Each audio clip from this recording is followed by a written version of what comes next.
You're listening to Paranormal Concept right here on Parasearch UK Radio with your host, Paul Rook.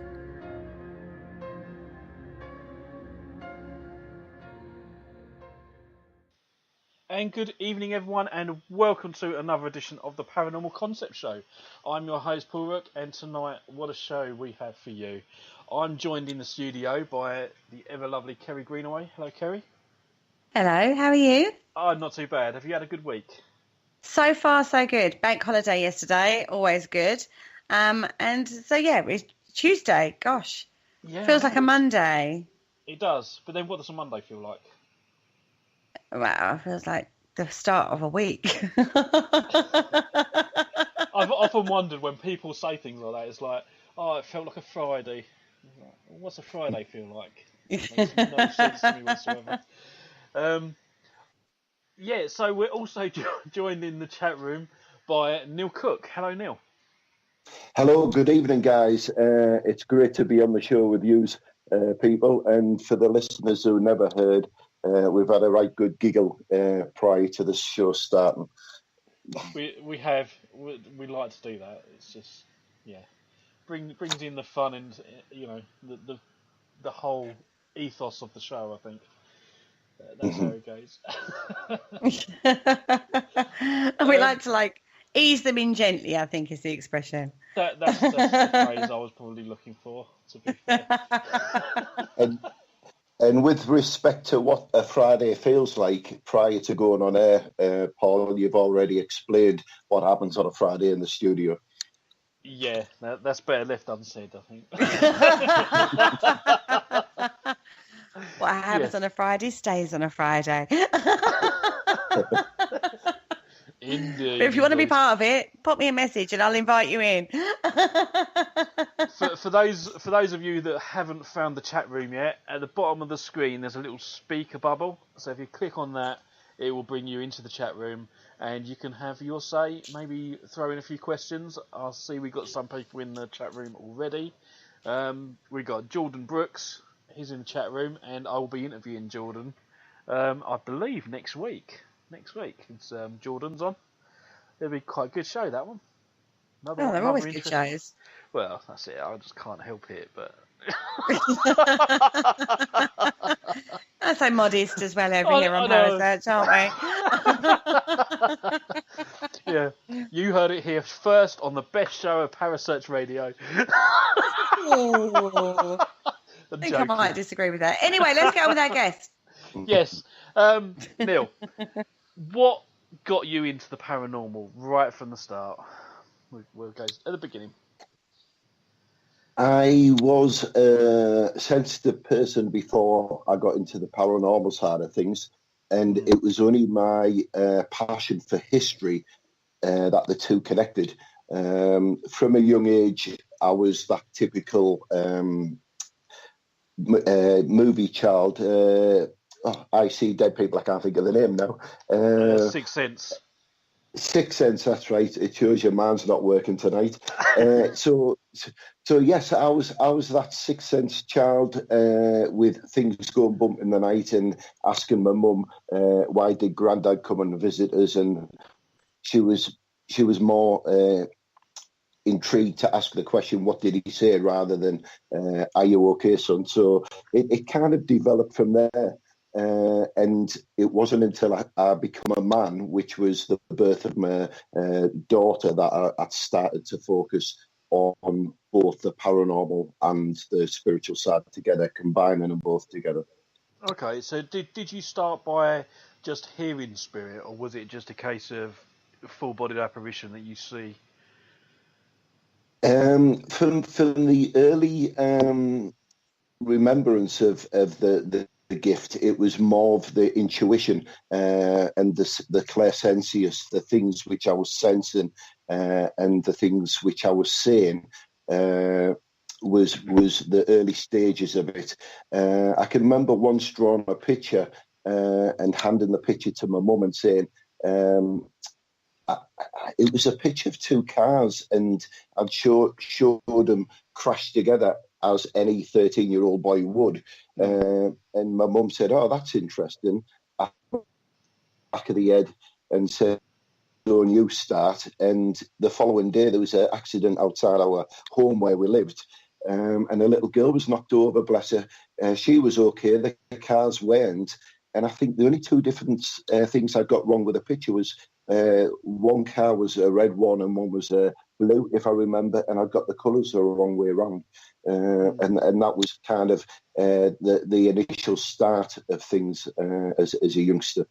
Yeah, I mean, I've had that sort of similar experience myself, although not really involved in any accidents and no one got hurt. But as I had looked at it as a premonition, but I think on reflection, I mean, a lot of people have talked recently about time slips. And yes. It's almost like me looking into the fragment of time and seeing something physically happen that yes. I was a part of, you know. So that I sort of changed my belief from premonition to time slip shift. Well, there was a lot of things happening in my life which I kind of brushed off, or I didn't interpret it as being a spiritual connection. But it was only when I started reading books and things about the spiritual side of things that I was saying to myself, do you know what? This has happened to me, this. I can remember reading Mia Dolan's first book when she first developed or woke up one morning as a medium. And I was reading a book and I'm thinking, do you know what? This has happened to me. But I didn't interpret it as being anything connected to the gift which was there.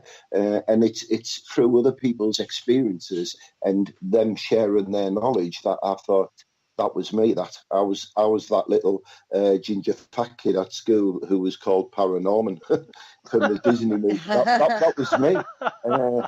And believe me, as a child, I was ginger, and my favourite musical instrument at school was a dinner bell, so you can understand the picture. Nothing wrong with that whatsoever. Although school dinners did leave a lot to be desired, I think. Yeah, I'm still trying to shed them now, I am. Yeah. So, Neil, once you realised you was a medium, how did you then progress that? So you had unexplained situations happen around you. You realised what it was, and then did you go to a church and go and sit in a circle, or did you just connect yourself? How did that progress for you? My mother was a psychic as well, but she was the old school tea leaves reader, she was. And this passed down from the family. Nan, my grandma, was also a psychic, a sensitive person.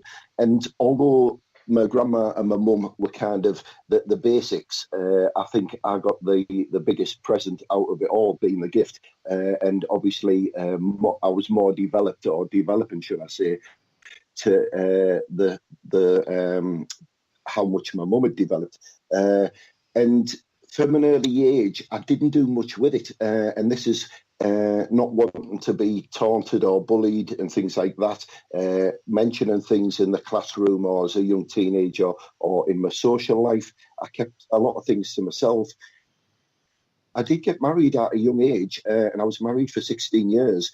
And unfortunately, although my wife at the time always brought her friends home for a reading, she wouldn't allow me to go out and do what I wanted to do with this gift. So I was quite suppressed in all what I wanted to do.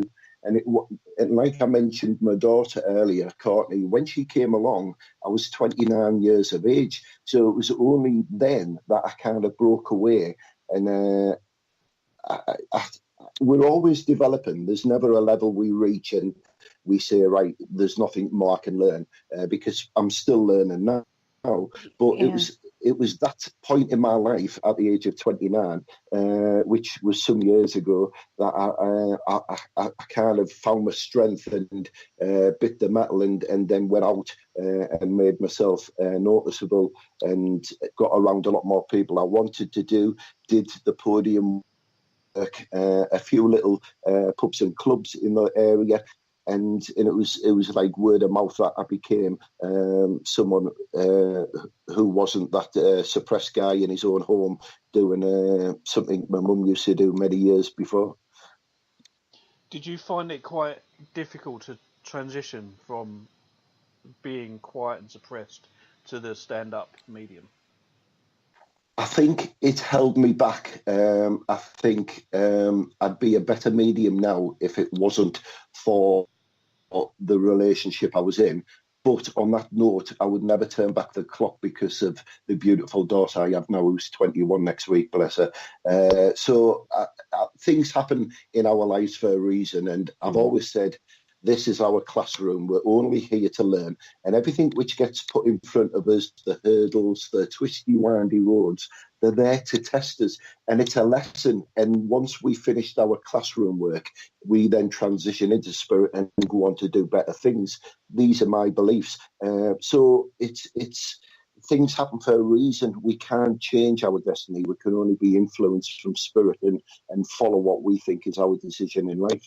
Does that make sense? Yeah, I totally agree with that, to be fair. Yeah. And that's sort of my outlook on it. So basically, even if you're sort of not a psychic medium or something like that, what you're talking about is your intuition, really. Yes. Well, let me just say, everybody is psychic to an extent from the initial basics of intuition, but not everyone is a medium. But all mediums are psychic mediums, if that makes sense. So we've all got the psychic ability. Not all, it hasn't been woken in every one of us yet, because a lot of people I speak to say, do you know what, I experience this and I experience that. And I'll say, well, come to our church, sit down, we'll work with you in a development class. Oh, no, I don't want to do that. So there's a lot of people who just won't admit there's something there. And I remember being at a friend's house once who was a total atheist on everything on this planet. And I leaned across and passed him the remote. He said, I was just going to ask you for that TV remote. And that was me kind of taking him off the fence and making him a little bit of a believer. It's that little bit of intuition which we all have, but not all of us accept it.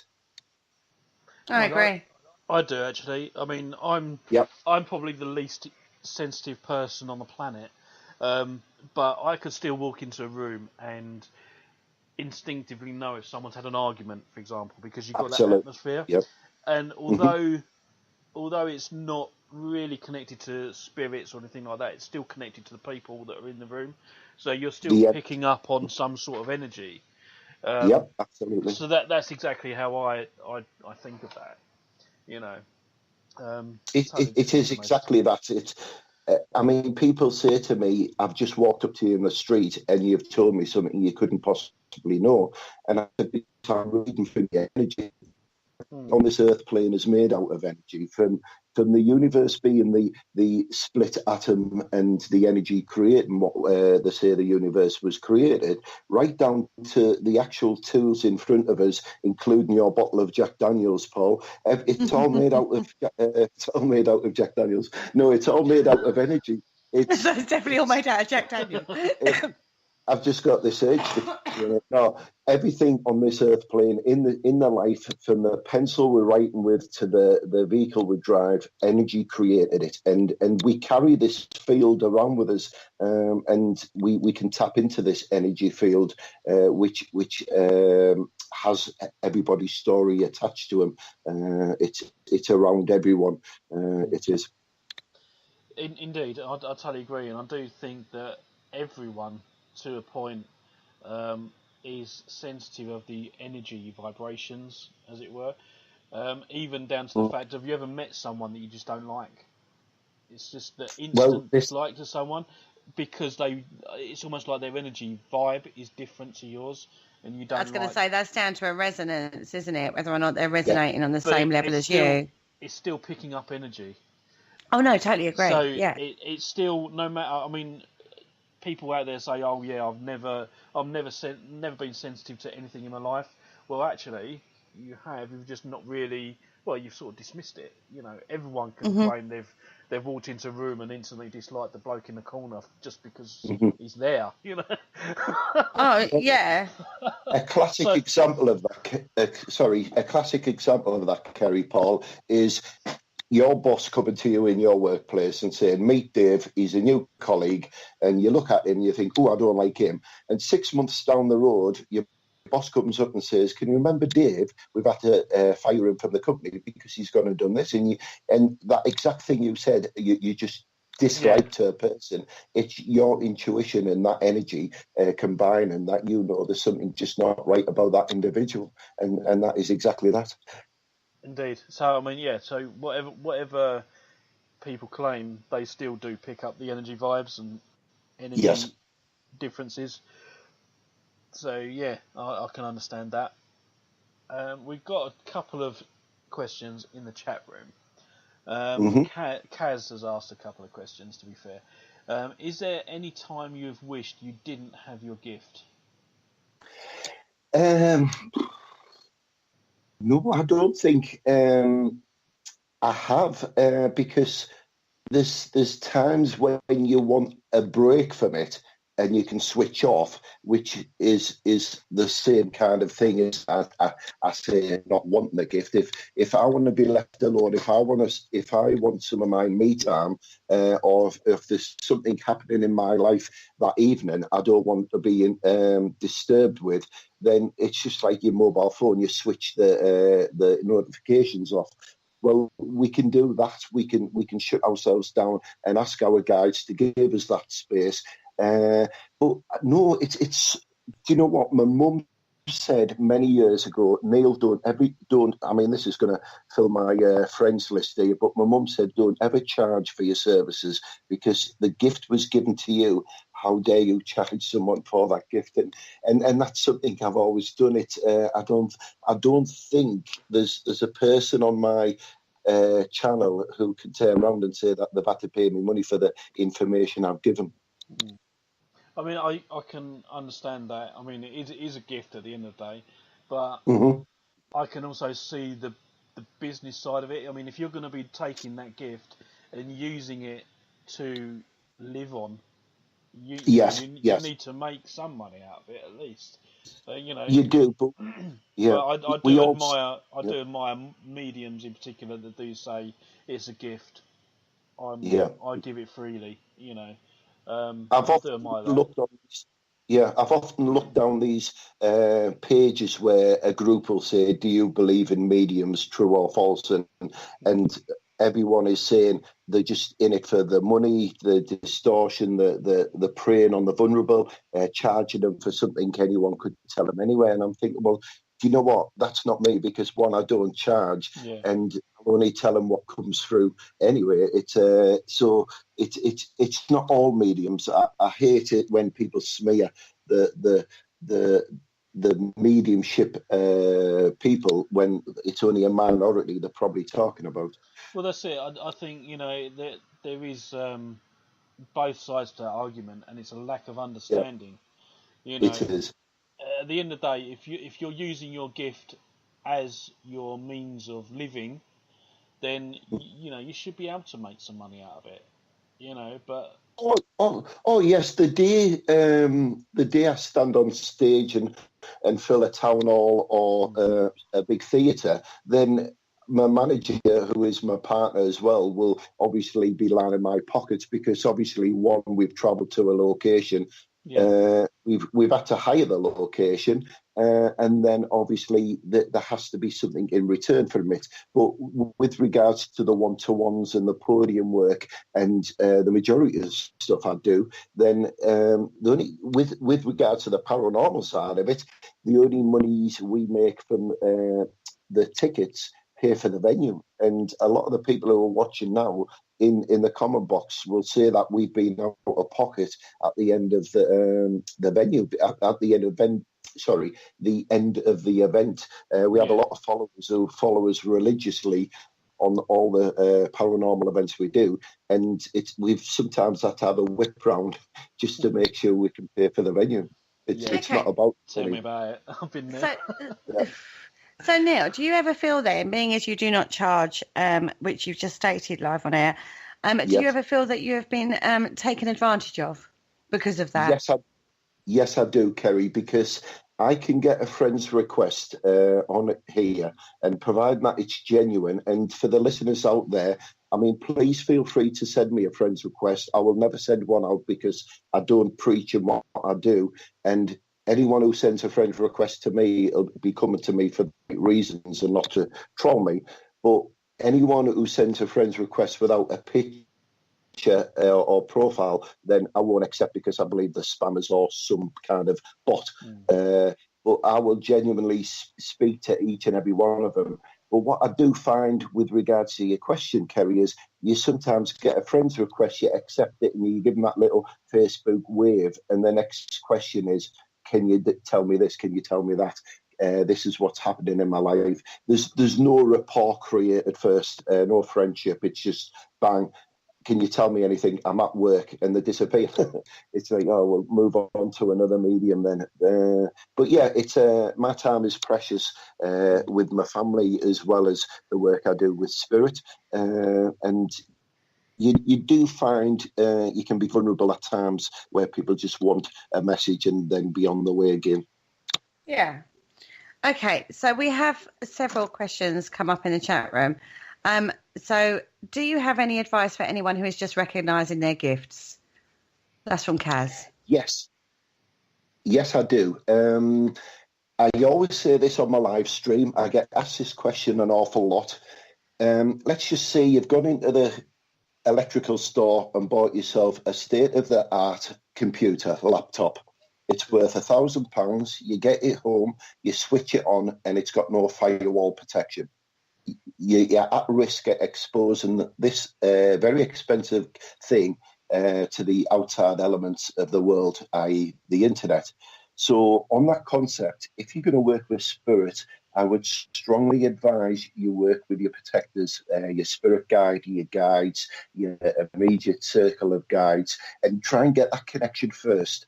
That doesn't mean you can't do any meditation, but just be careful how much you're going to open yourself up to the outside world, because as anyone who's been on a paranormal event with me or themselves will know that not all spirits who you're connecting to are the people they're saying they are. Mm-hmm. So just be careful first. You wouldn't switch on a very expensive computer without a good firewall, so don't open your good self up without that kind of protection as well, if that makes sense. Who is your spirit guide, if you don't mind me asking? My spirit guide is a Texan cowboy called Phil. That's the name I give him, and he answers to it. Well, he answers to an awful lot lately, but that is the name which he answers to. Phil and my partner are like chalk and cheese. A lot of things she'll say in the background, and Phil will acknowledge me on what she's saying. He has a little smirk on his face, and I'm not saying he doesn't like women, but I don't know, I think, like I say, the chalk and cheese, but they are with humour. Although my partner Vicky has no communication with spirit whatsoever, she certainly smells his essence around the house from time to time. But yeah, he's a Texan cowboy. We shared a previous life path in the 18th century, and myself and Phil were taken out in a battle in high noon kind of thing. There was a shootout, and we both lost our lives together on a prairie somewhere in Texas. So I've been working with Phil from my early 20s, and I'm just approaching 50 now. So it's a good 25 years of connection. We have a good bond. Have you never ever wanted to research that particular incident? Well, this is it. I mean, we don't have any sensors dating back then, I don't believe. And if they did, would there be sensors for a village in the middle of nowhere? Because you have to remember the population has grown, and probably what was once a prairie now got skyscrapers on and an oil field. So would there be that? Yes, I have thought about that. It's something I've considered. I've even tried to kind of be into an area on a Texan map to see if I can be drawn to this area and see if I could like past life regression kind of thing. but unfortunately that hasn't come to me yet with regard to that. I can only go by what I'm being told by my guide. And anyone who's aware with Derek Akora, the famous TV medium, his kind of past life was with a guy called Sam in, I think, Africa or South Africa, and they lost their lives by stealing bread out of a mud hut window which was cooling on the window ledge, and many life paths later, Sam is now the guide to Derek Akora. So was my previous life path me a guide to Phil? I mean, I don't know, because we don't know our previous past lives unless someone comes along from spirit to tell us that. Yeah, that's quite interesting. Yeah. Mm-hmm. Do you find it strange that women seem to have more than one spirit guide and yet men seem to have one? I think that's because they don't listen.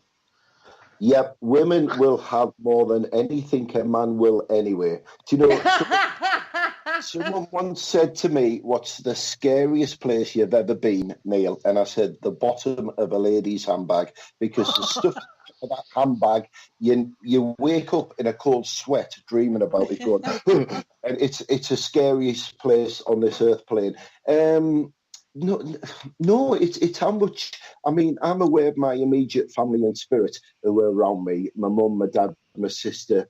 I lost them in one go in 2011. They were taken from me. So these guys and now my guides as well, they influence a lot that I do, not only in thought, but they'll probably influence me a lot, things I don't know I'm about to do. And this is what our loved ones in spirit are doing now.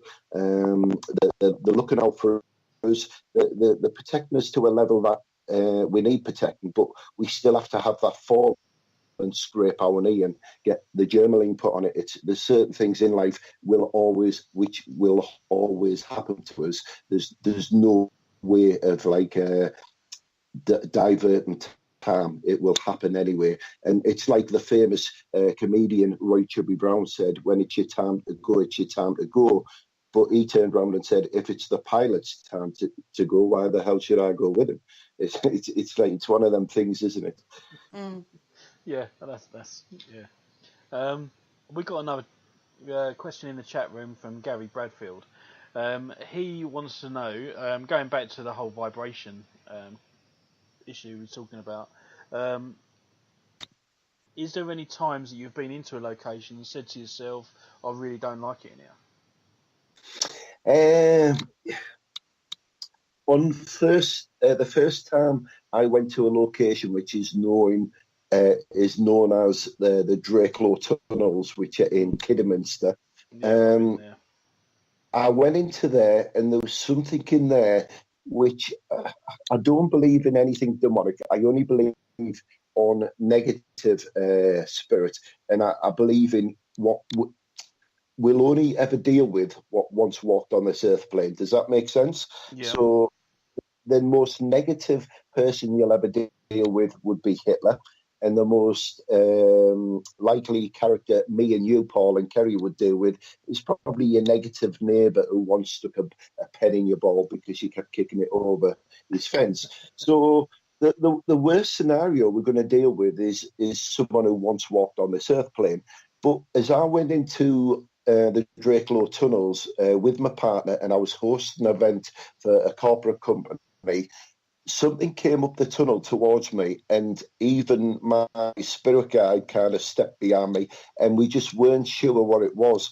Now, this is the guy who's carrying 2 6-shooters in his holsters with spurs on his feet, and this guy was making more noise than what I was.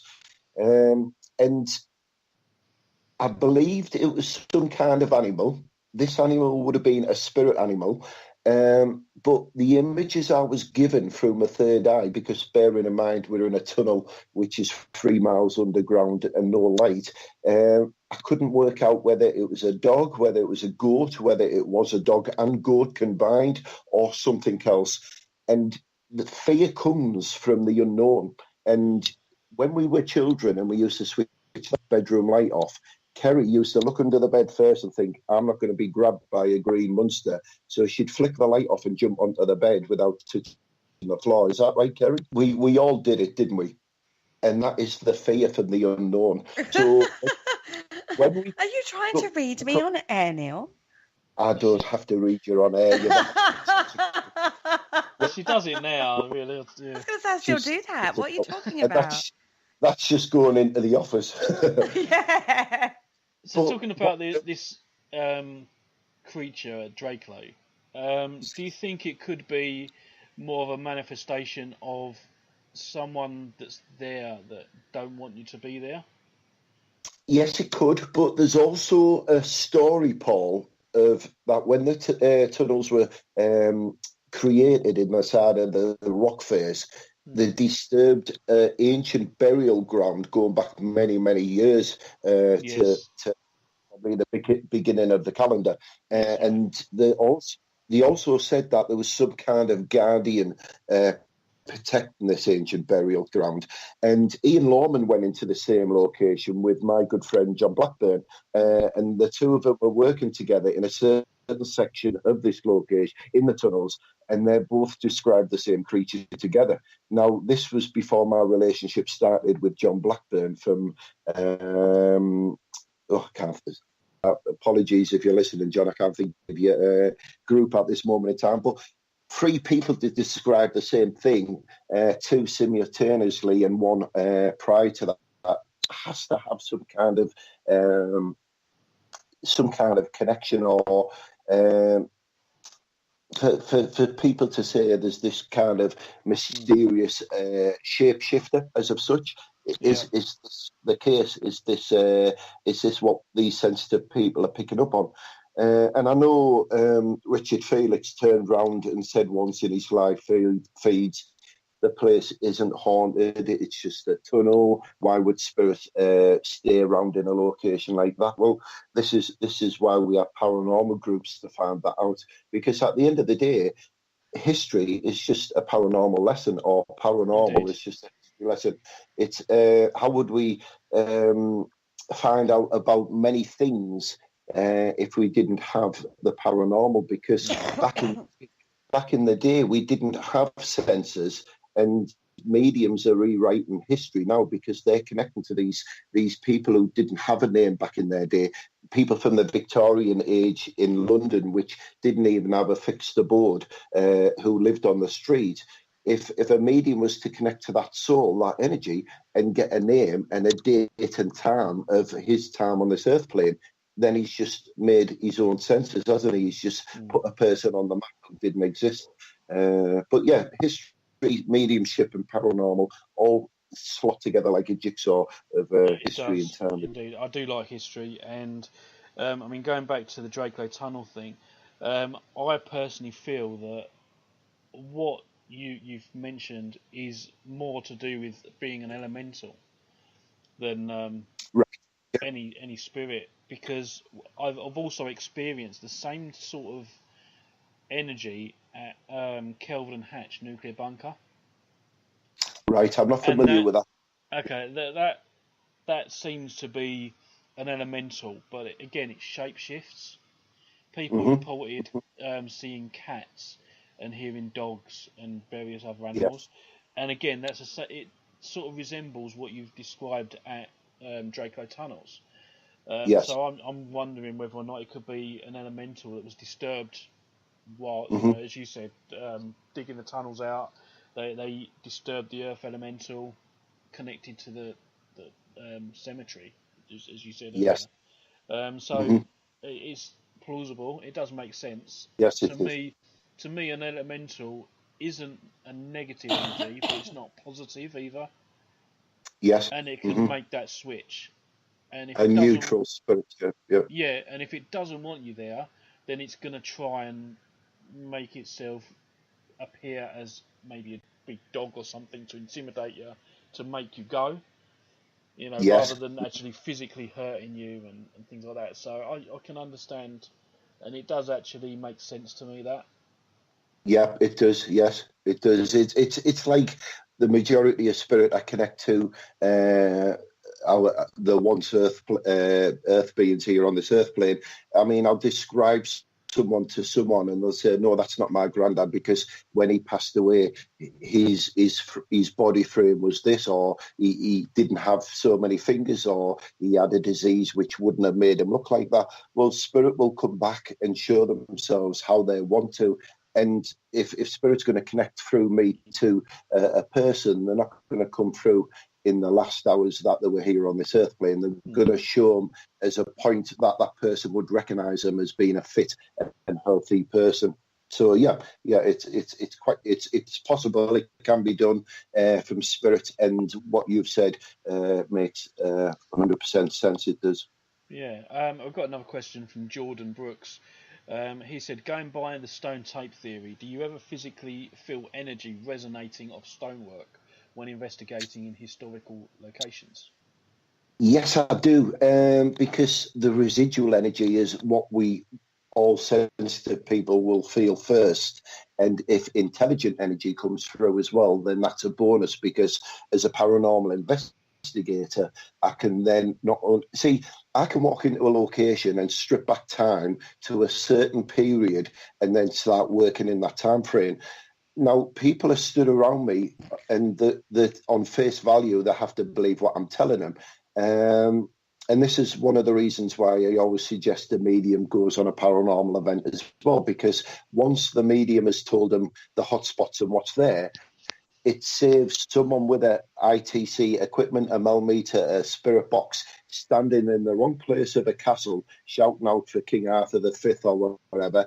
And he never ever went up that end of the tunnel. He always stayed at this end of the castle. So it's and going back to the stone tape theory, Jordan, it's energy. We're going back to energy here.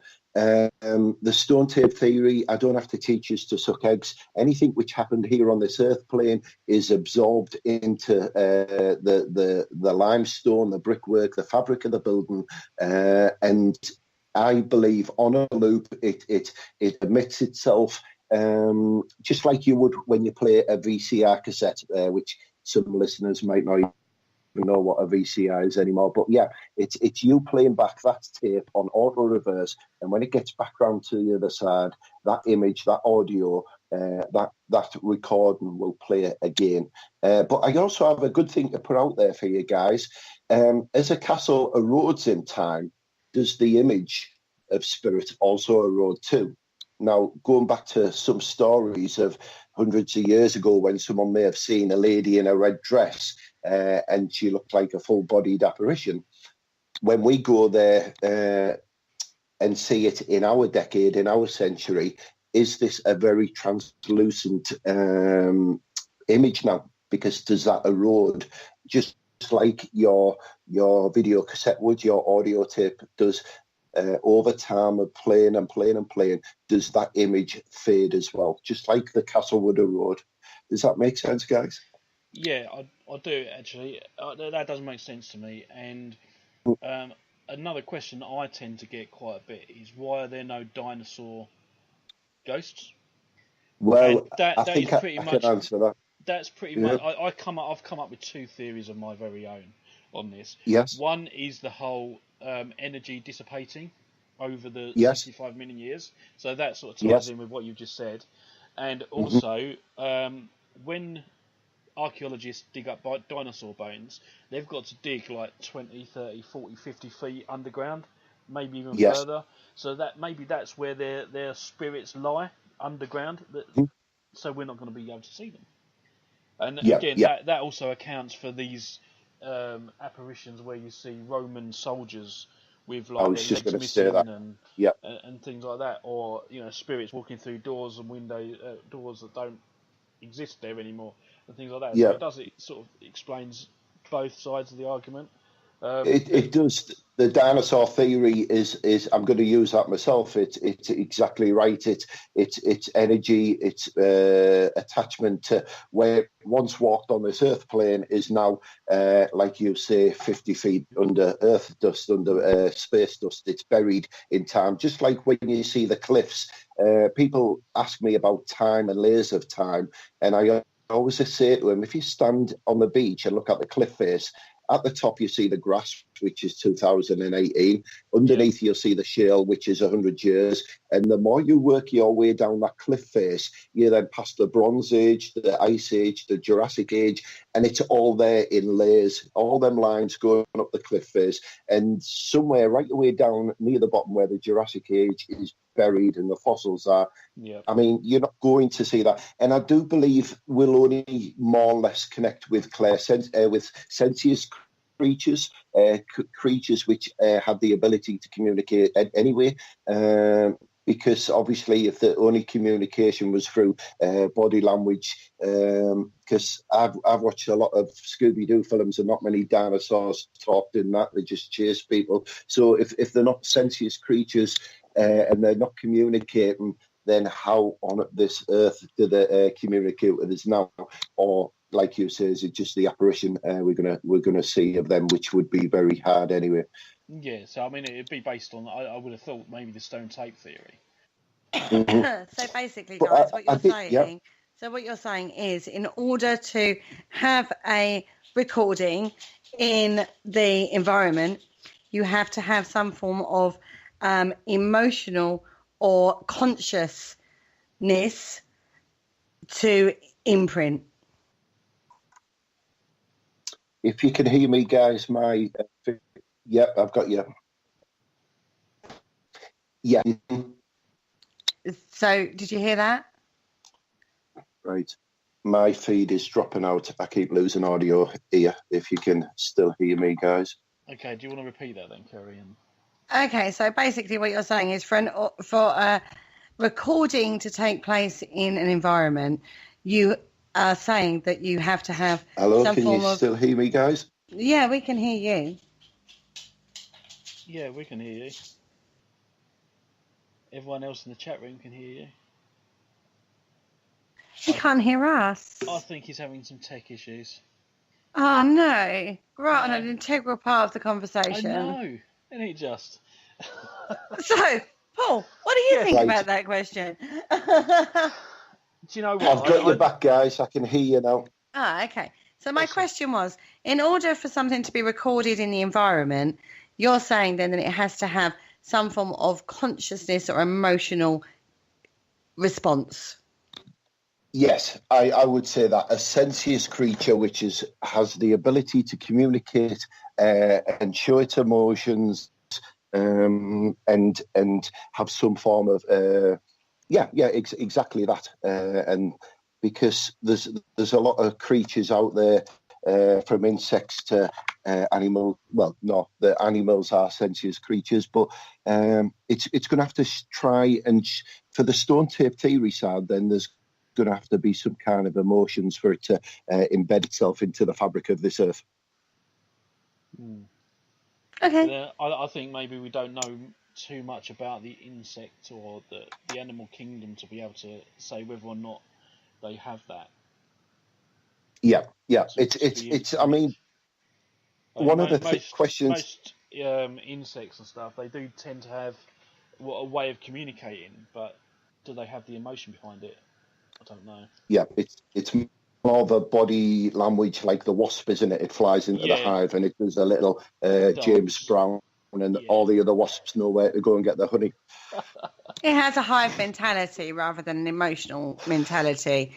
I think it's more. It's not emotional, but it's more inherent, if that makes sense. It's like an instinctual behaviour rather than an emotional response. Yeah.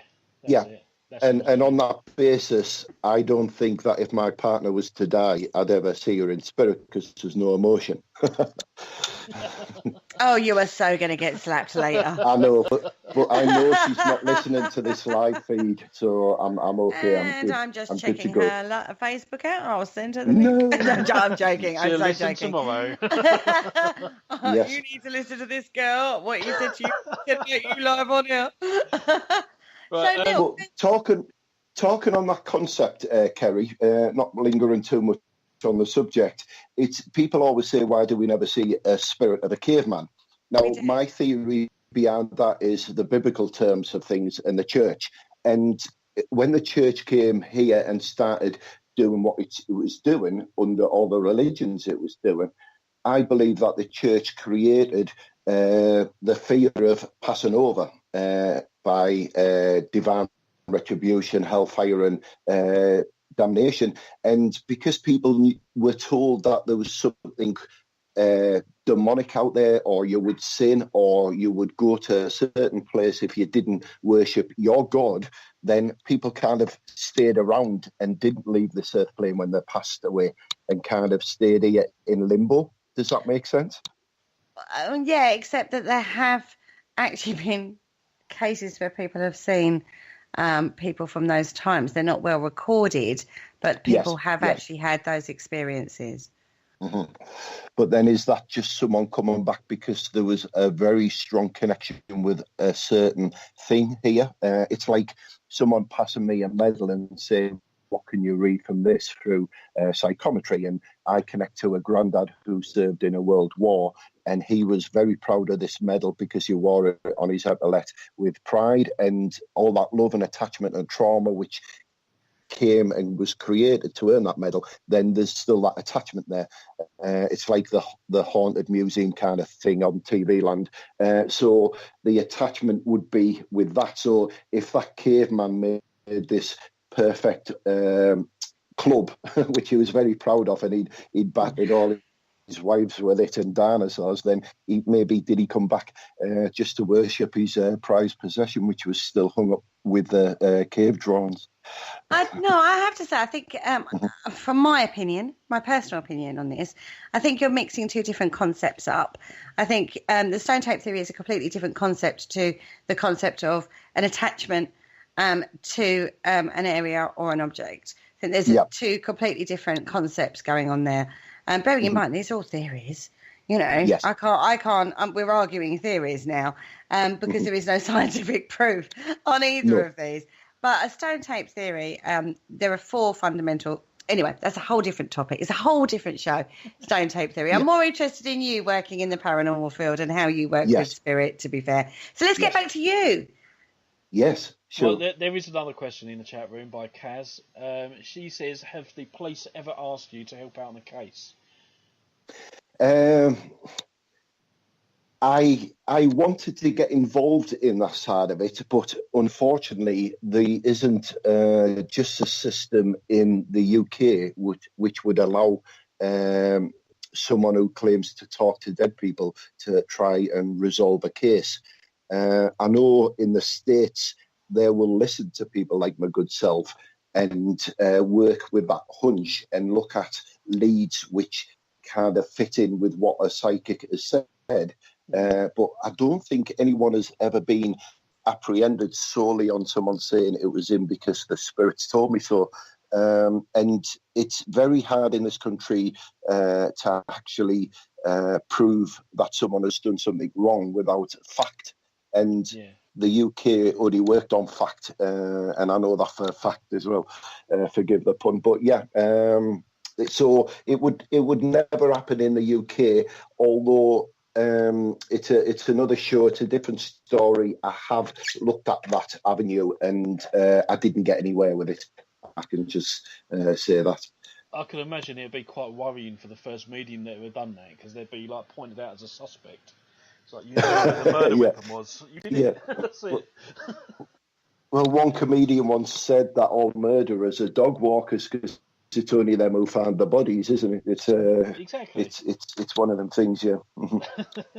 I just want to give a little shout out to Helen. She's listening, but she can't log in for some reason. So hi, Helen, because she's just commented on the Facebook feed. So just wanted to say hi, Helen, because she wanted to support you, Neil. So she's listening. Oh, great. I know it's Helen Steele. She's one of my avid followers. She follows not only myself as a medium, but our paranormal group, GSI Paranormal, religiously. Jordan Brooks, I'm working with him this year. We're doing a Halloween special. I'm looking forward to that. And I'm hoping to meet up with him and his mum, Linda, shortly as well, and get together prior to that. But yeah, I'm looking forward to that this year as well. I do believe we got Jordan on next week, actually. Yes, I'll be listening. Where are you going? I'm not sure of the place. I know it's somewhere in Nottingham, but I try not to kind of see these places or hear of them because it may influence my thoughts on the night.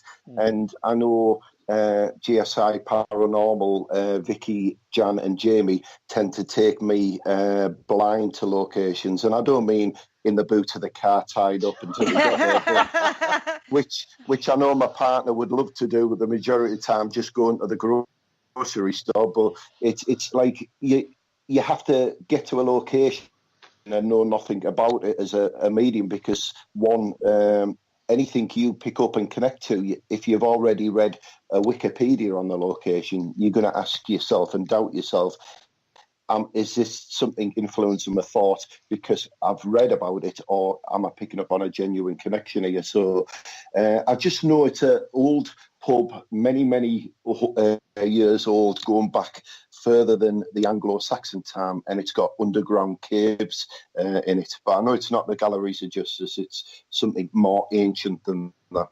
Yeah, there's a lot of caves up in the Nottingham area, so yeah, it's going to be good. Be interesting to see what you get with that one. Maybe we'll have you back on and you can talk about it afterwards. We've also got another question by Phil Andrew Newton. Have you ever been scratched on an occasion that's got high? We were at a location a couple of months back, and it's called Halsham House, and it's just on the outskirts of Hull, if you're familiar with the northeast of England. And this location was a stately home, which was once hospital. It was once a school. And it also acted as a mortuary, if I'm right in saying, during a war where people were killed and laid to rest until the time of the burial. Now, we were in a certain area of this now stately home, and it was called the headmaster's office, whether it was his office or not, where he sat to teach his children or to govern his children. But it was a very clean and tidy room with books all over. And one of our guests moved the books in a sense to kind of provoke this energy, which I'd already connected to. And I then suggested moving them again. And as I leant over, I felt a burning sensation across my knuckles and fingers, which I pulled me out. Well, I actually thought it was a bee sting. That's what it felt like.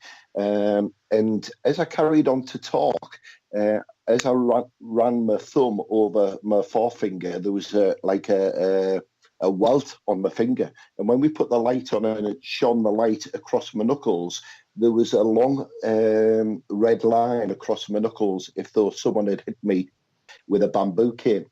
So regarding the scratch, Paul, I've been affected by spirit, not only mentally but physically, and I genuinely believe that this headmaster wasn't happy that we were moving his belongings about, so he probably hit me with a ruler or something similar across my knuckles.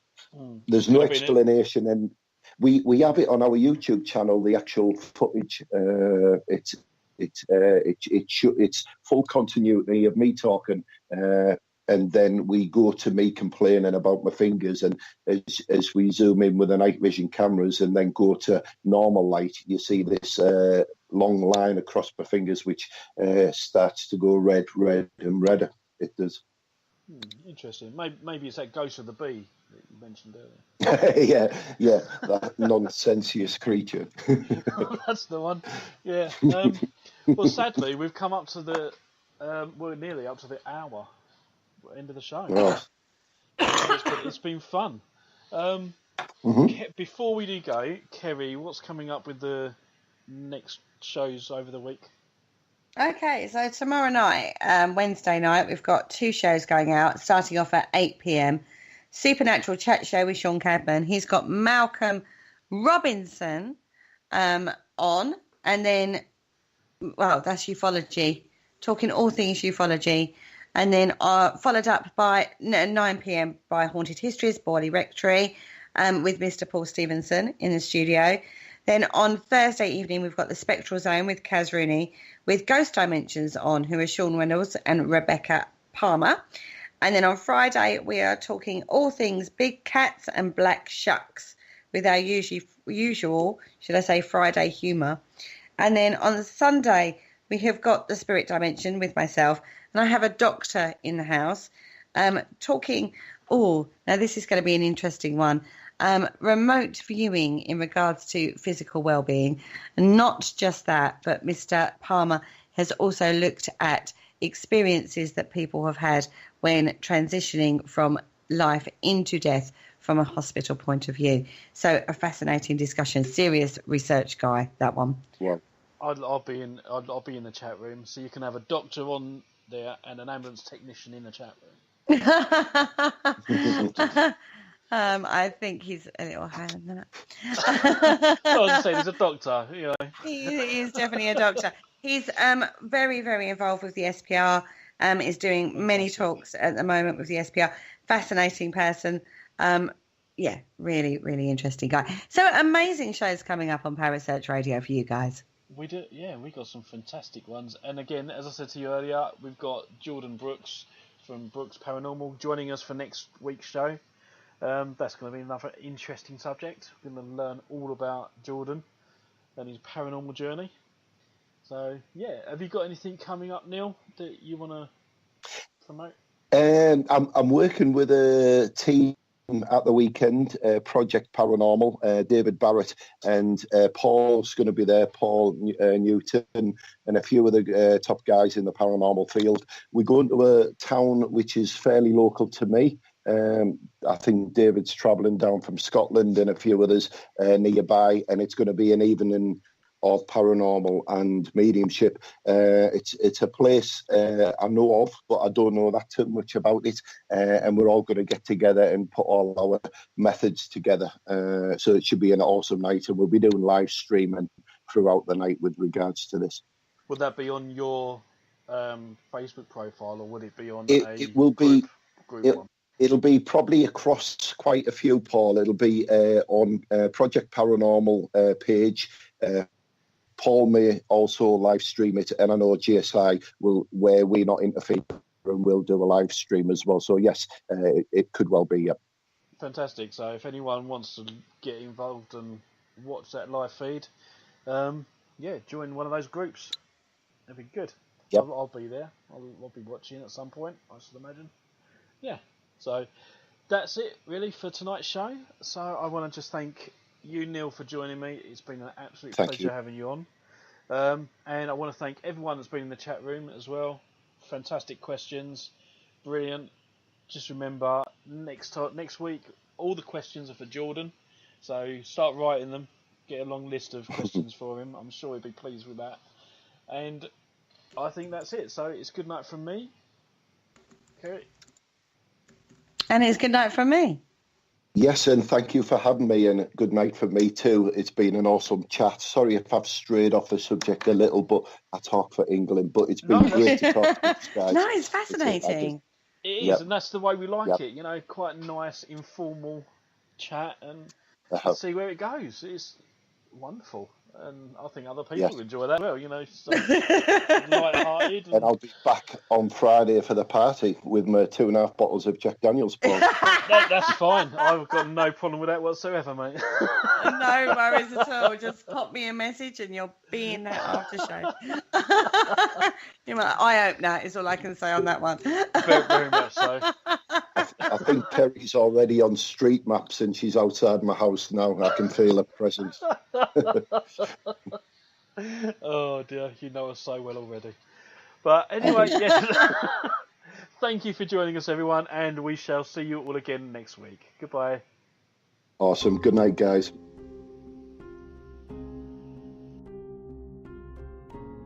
Thank you for listening. Don't forget to join us for more shows throughout the week. Find us on Facebook, Twitter, and the World Wide Web to keep up to date with all the shows right here on Parasearch Radio.